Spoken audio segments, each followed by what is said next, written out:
first video. I thought these microphones were tuned up, but apparently the second half of the video went muted. That's why you guys always constantly see me checking my mic. And I purposely turn off the comment section because it can be really distracting when you're trying to really focus in on a topic. I don't really do a lot of pre-recorded long form videos. So I want to redo this video because this is really important. If Black issues are to be resolved, it's going to take us to have to remove our focus off of external circumstances and external conditions and to place them on internal factors, right? Our psychology, right? What's going on with our mental health in our homes, all right? Black parental insecurity and its impact on childhood identity. All right. I really want to break this down. This is a really important topic to me. So I'm going to try to pick this back up again for you guys. Again, I apologize for the difficulties in breaking this down. So I want to talk a little bit about parental narcissism. That is a thing. A lot of times when Black children, young Black men, this is going to kind of focus on the Black men. When we grow up in households and environments where we weren't really giving enough validation consistently, affection, right? When our worth wasn't consistently, invested in, people tend to compete and become very jealous of others who they believe receive that, right? So it says here, many Black parents who were low in emotional intelligence hesitated to show affection, admiration, or praise toward their sons because they were raised in survival mode, not emotional mode. To them, softness was danger. Vulnerability was a luxury, and emotions were liabilities, right? These parents believed that showing love might make their young men appear weak, dependent, or unprepared for a harsh world. Their emotional absence wasn't intentional cruelty, it was inherited fear disguised as toughness. And young Black sons grew up emotionally starved, not because they weren't lovable, but because their parents were unequipped to love in a stable, expressive, consistent way. Another reason many parents withheld affection is because they unconsciously viewed their sons as extensions of their own unfinished stories. When you have a child before emotional maturity, as many did, your unresolved insecurities become the blueprint of your parenting style. Parents who felt invisible, underpraised, or undervalued in their own childhood subconsciously repeat the patterns by withholding affirmation from their sons. They feared that praising their boys would somehow diminish their own self-importance. So instead of raising a child, they end up guarding their ego, treating emotional validation like a resource they must protect from their own offspring. What's the problem in a lot of Black communities is the Black household, right? You have too many parents competing, arguing, fighting with each other. They're not consistently investing in the child. And they grow up, a lot of times, these young parents having children at a really young age. I was the same way. You grew up in a broken household. You think you're going to be the superhero that fixes it, right? You think you're going to be the one that's going to have the correct family and you're going to be the blueprint, right? And you have children at 19, 20 years old, but what do you know, right? Your experiences are comparable to your children's. And then when you grow up seeing your child, your son have opportunities that you didn't get, overcoming difficulties that you couldn't overcome. Even as a parent, you can be jealous over your own son. You feel a certain kind of way, right? You're kind of like, damn, how did he get this opportunity? I didn't get this. I didn't get the internet. And you hear this a lot in the Black families. We didn't have to do that. We didn't have the internet. We didn't have Indeed. We didn't have IG. We didn't have Twitter. And it's like, it's this constant comparison factor. Instead of just being thankful that your children didn't have to grow up in the conditions that you had to grow up in, it's a lot of the parents kind of bitching and complaining to the kid about, we ain't have that. Well, shit, it ain't the child's fault. Shit, they're not the inventors of fucking the 60s and the 70s, right? So a lot of it is narcissistic parenting happening in the Black community and in these Black households where it's about the parent. It's about me. You got this degree because it was all my hard work. You got this job because it was because of, I taught you those skills, son, and you see a lot of this shit, in the Black community where a lot of the Black parents are not taking fucking accountability for their narcissism, right? So their unresolved insecurities, right? Difficulties they had in their childhood. The shit is just, it's psychotic after a while, right? So there's a painful truth that many don't want to acknowledge. Some black parents become jealous of their own sons, right? Jealous of their youth, their potential, their strength, their opportunities, their talent, their fresh start.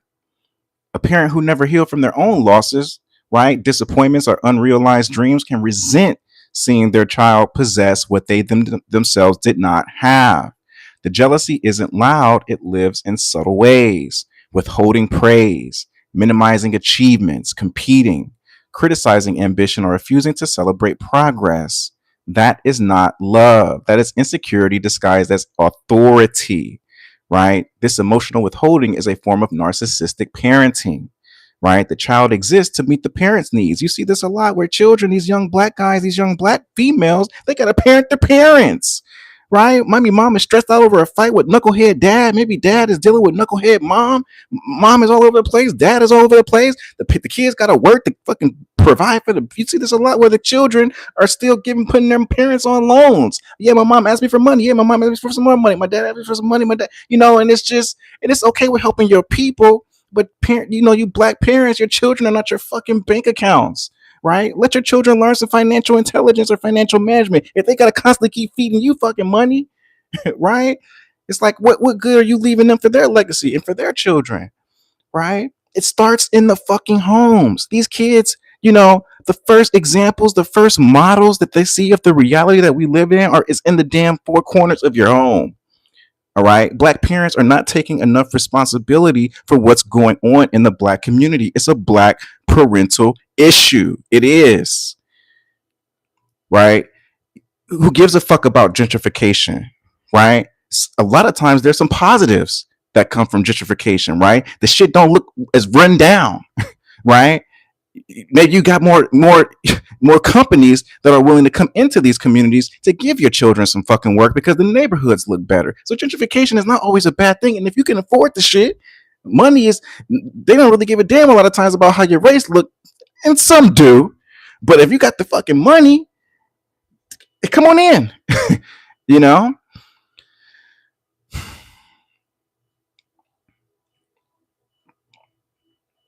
This emotional withholding is a form of narcissistic parenting. The child exists to meet the parent's emotional needs, not the other way around, right? The parent censors themselves, their image, their ego, right? And the child becomes an accessory, not a human. These parents are terrified that if they give too much affection, too much praise, or too much recognition to their children, the child will outshine them and expose how emotionally underdeveloped they are, right? So they ration out approval, right? They're rationing out love like currency. But that emotional scarcity cripples sons who need softness, guidance, affirmation, and safety. And these sons grow into men who spend their adult lives searching for what they were never given. And this isn't all black families, right? You got families who were emotionally intelligent, right? Who were selfless, right? Who were prepared, right? Who had a plan, and they provided as much love as they possibly could into their children. Even in the community's children, they had so much love to give, right? This pattern is known as narcissistic parenting, right? A subtype of emotional withholding in narcissism, right? Also includes parental enmeshment, okay, emotional parentification, and intergenerational emotional neglect. All right. So, what does narcissistic parenting look like? Right. I didn't have this in my first video. Well, the parent makes everything about themselves, right? Any achievement the son has, right? Conflict or emotional moment gets redirected back to the parent's feelings, to their needs or ego. Your success as the child becomes their bragging rights. Your pain becomes their inconvenience. You learn early that their emotions matter more than yours, right? Love is conditional, not consistent. Affection appears only when you behave, perform, or validate the parent.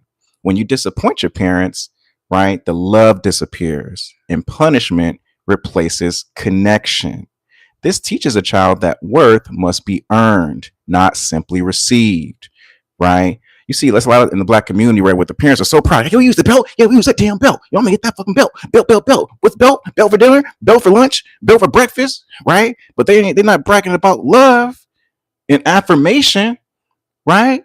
As much as they're bragging about the fucking belt. Hey, what's up, Maya Marie? What's up, chat? Sorry, I'm not paying you guys too much mind. I just got to get as much of this out as possible.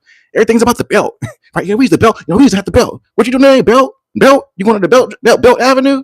You know, you hear much of this shit more than you do. Yeah, love, compassion, affection, value, worth. Yeah, I love. You don't hear that as much, right? The parents start to compete with their child, right? That narcissistic parenting in the black community. They envy your talents, opportunities, or confidence, and they subtly try to minimize or outshine you, right? Hey, mom, I went to nursing school. Damn, why you want to be a nurse?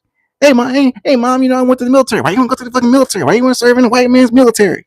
It's like everything you do becomes a damn criticism, and you're outperforming them. And it's not a bad thing for your children to outperform you because they're showing that, hey, man, this shit that you taught me worked. I want to be great. I want to do great things, right? So if you notice yourself as a child, as a son, all your achievements get minimized, right? It's not good enough. It's like, why you want to do that? Why you want to go there? Why you want to do this? You know? So they envy your talents, your opportunities, or confidence and subtly try to minimize or outshine you.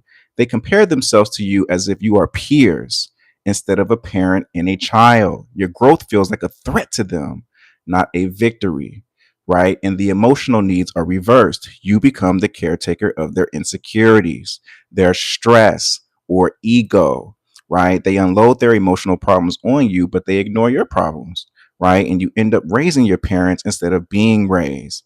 And the parent cannot handle criticism. Even gentle feedback from their children triggers defensiveness, anger, or guilt tripping behavior, right? And this is why black families don't go to therapy, right? You have a lot of black sons and black daughters who grow up in households where they can't tell their parents shit. You know, any little inkling of feedback, there's a damn hurricane in the house. Hey, mom, maybe you could try this. Hey, you ever thought about approaching like that? And it just becomes into this full blown conflict. So it's like, why go to fucking therapy? I can't even talk to them about better ways to approach things in the fucking house. Now I'm gonna go to therapy and bring in a stranger into this shit. You know, I can see that perspective. The parents use shame, guilt, or fear to control their children's behavior. Instead of guidance, they rely on emotional pressure. You owe me, right? Don't embarrass me, right? Look what you made me do. Children raised like this learn compliance, not confidence, right? So with black families, black parents, and even the elders, we got to take responsibility for our shit, man. Everything isn't external, right? And there are factors and systemic issues. We already kind of covered all of that. That plays into what's going on. But now it's a psychological issue, right?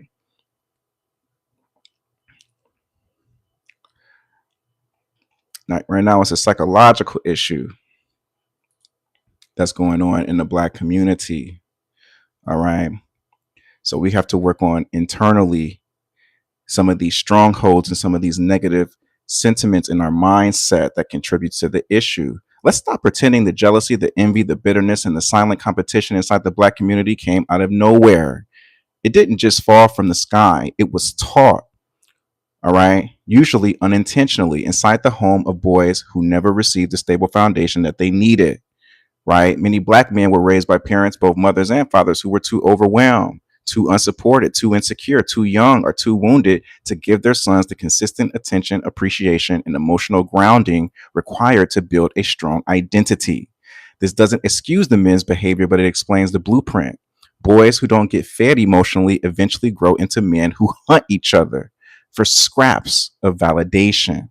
When fathers are emotionally absent, right, distracted, unstable, or carrying their own unresolved issues, right, and insecurities, they fail to teach their sons how to locate their worth internally.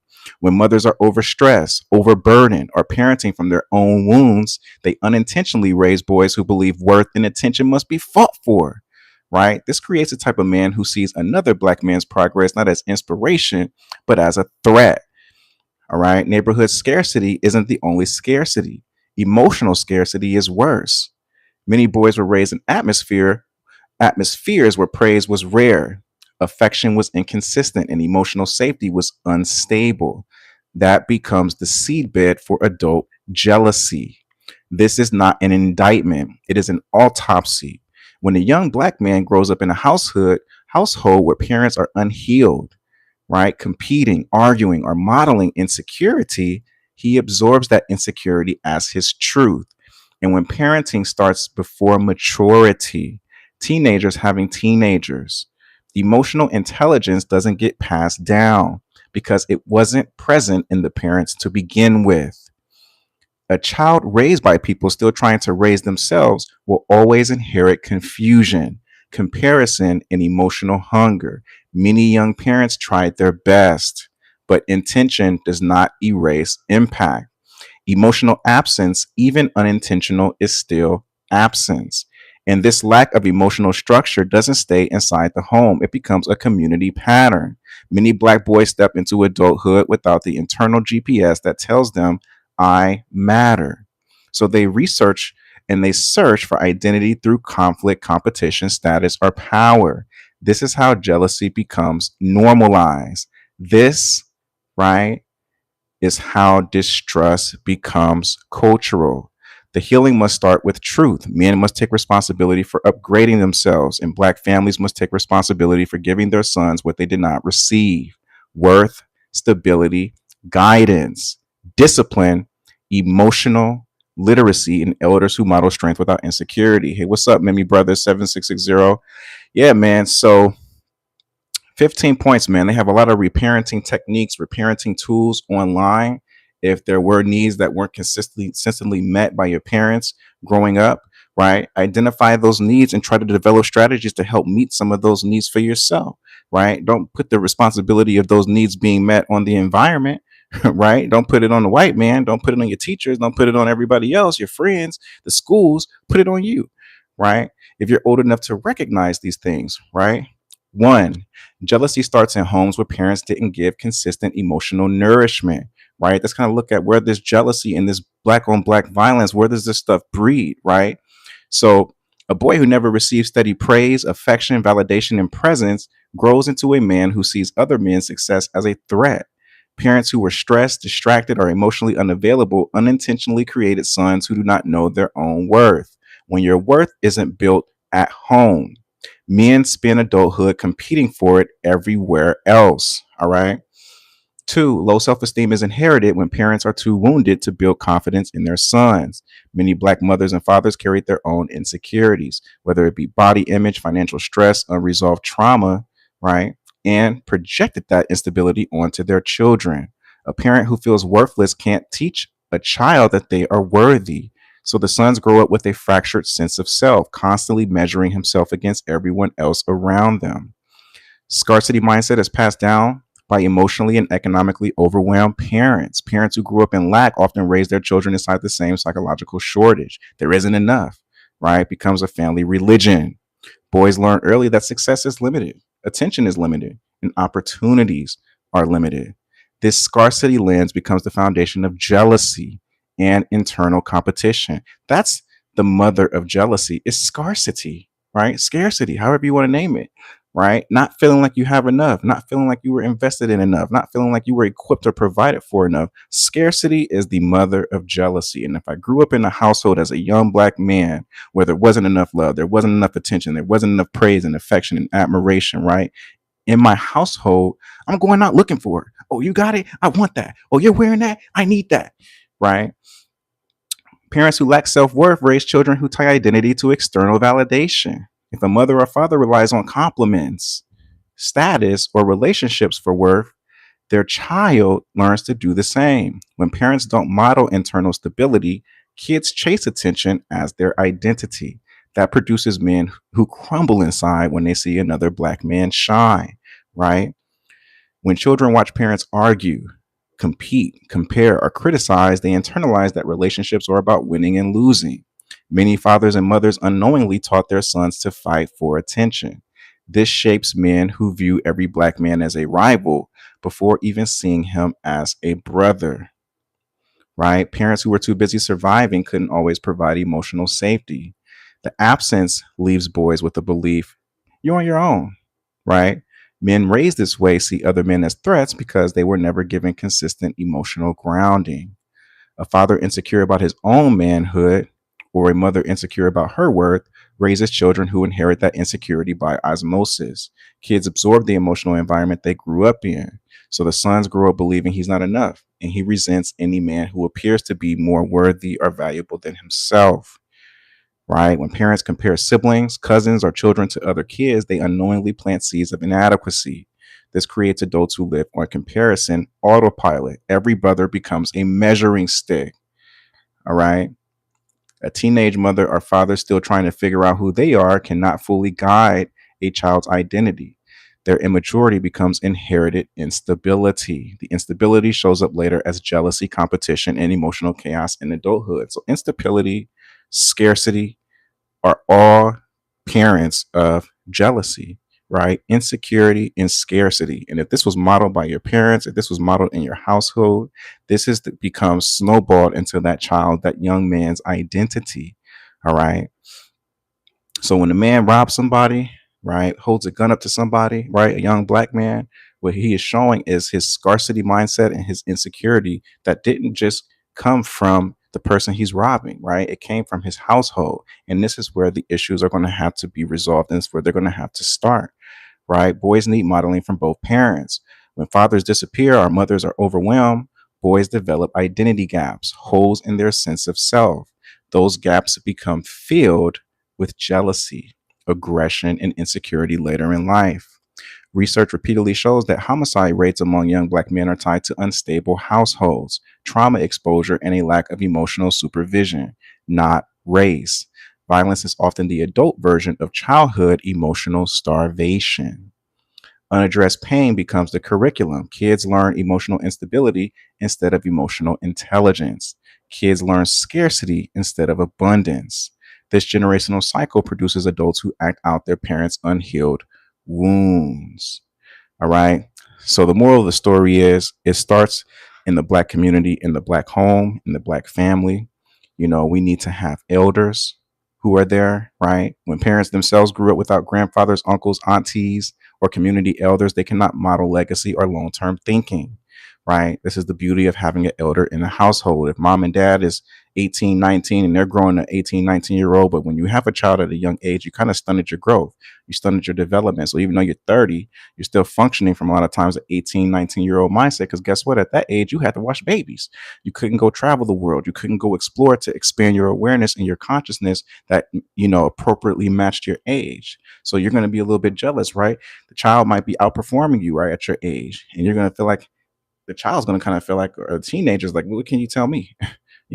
I went to high school and graduated. You didn't, right? So when you have an elder on the scene whose knowledge and experiences kind of supersedes the parents and supersedes that child, it kind of acts like a leveling, right? For where that child can pull from different experiences that might surpass their present conditions, right? When you're raising kids today, you got to have knowledge that surpasses their conditions, or else they're not going to look at you as credible, right? They're like, what the fuck do you know, right? So parents must heal their insecurities, build emotional regulation, and create stable homes where praise, guidance, boundaries, and affection are consistent. Men must take responsibility for repairing the parts of themselves that their families cannot build. Jealousy disappears when parents raise sons who feel worthy, and when men reparent the parts of themselves that were unnurtured. So, reparenting in therapy is essentially just identifying the needs that were not met growing up, and how can I develop strategies, hobbies, activities to meet some of these needs, whether it was attention, whether it was play, affection, right? Being heard, being validated. How can I strengthen and exercise some of these areas in myself as an adult? All right. So I pray that God sends this message out to those who need it. I pray that the Lord will give grace to the Black community and allow us to have the insight and the wisdom to look in instead of looking outward, so that way we can take control over what we can control, right? Which is ourselves, our families. I love you guys. Hope you have a blessed day. Peace.